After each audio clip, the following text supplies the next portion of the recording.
Bharti news, सीधा, सटीक और निष्पक्ष। नमस्कार, मैं हूं रिंकू सेठी और आप देख रहे हैं भारती न्यूज। नजर डालते हैं आज की ताजा तरीन खबरों की ओर और शुरुआत करते हैं राष्ट्रीय खबरों से। किसानों के प्रदर्शन के बीच हिंसक झड़प में अब तक डीएसपी समेत हरियाणा पुलिस के 24 जवान घायल हो गए हैं। बता दें कि पंजाब हरियाणा बॉर्डर पर पुलिस और किसानों की झड़प हो गई थी। किसानों ने पथराव किया था तो पुलिस ने आंसू गैस के गोले छोड़े थे। वहीं हरियाणा पुलिस का कहना है कि किसी भी हालत में राज्य में किसानों को एंट्री नहीं दी जाएगी। इसी बीच दिल्ली एनसीआर में किसानों को रोकने के लिए पुख्ता इंतजाम किए गए हैं। वहीं कांग्रेस की पूर्व अध्यक्ष सोनिया गांधी राज्यसभा चुनाव में राजस्थान से पार्टी की उम्मीदवार होंगी। वे जयपुर से आज पार्टी के लिए नामांकन दाखिल करेंगी। पार्टी सूत्रों ने यह जानकारी दी। ताजा जानकारी के मुताबिक सोनिया गांधी जयपुर पहुंच चुकी हैं। उनके साथ राहुल गांधी और प्रियंका गांधी भी मौजूद हैं। अब आपको ले चलते हैं अंतर्राष्ट्रीय खबरों की ओर, जहां दक्षिण चीन सागर में फिलीपींस और चीन के बीच तनातनी जारी है। इसी बीच भारत के साथ फिलीपींस द्वारा ब्रह्मोस्त्र मिसाइल की डील करने के बाद से ही चीन के होश उड़े हुए हैं। अब फिलीपींस के साथ एक और रक्षा डील होने जा रही है। भारत और फिलीपींस अपने द्विपक्षीय सहयोग को और भी मजबूत करने वाले हैं।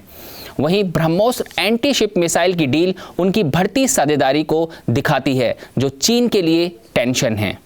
वहीं इजराइल और हमास में संघर्ष और खतरनाक हो गया है। खासकर इजराइल हमास पर लगातार हमले कर रहा है। इसी बीच गाजा में भीषण नरसंहार के कारण यूरोपीय देश भी अब इजराइल से कन्नी काटने लगे हैं।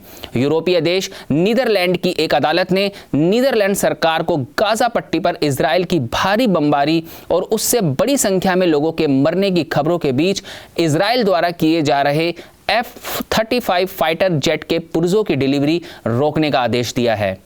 अब आपको ले चलते हैं व्यापार जगत से जुड़ी हुई कुछ खबरों की ओर, जहां प्रधानमंत्री नरेंद्र मोदी ने श्रीलंका और मॉरिशस में यूपीआई सर्विस शुरू होने के अवसर पर कहा कि आज हिंद महासागर क्षेत्र के 3 मित्र देशों के लिए एक विशेष दिन है।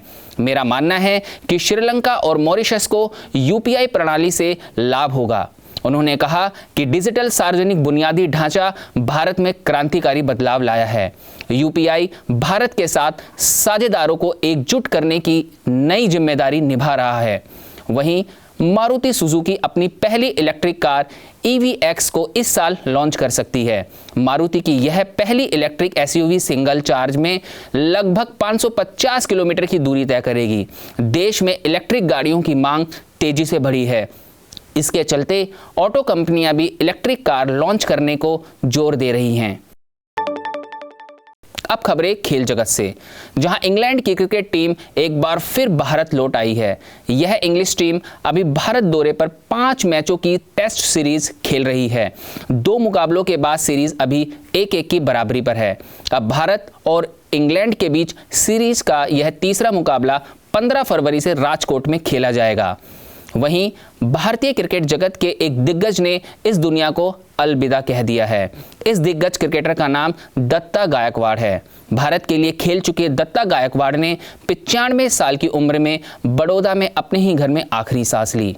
दत्ता गायकवाड़ भारत के सबसे उम्रदराज क्रिकेटर रह चुके हैं। अब तक की खबरों के लिए इतना ही। बाकी की खबरों के लिए देखते रहिए भारती न्यूज़ और भारती न्यूज़ को शेयर, लाइक और सब्सक्राइब करना ना भूलें।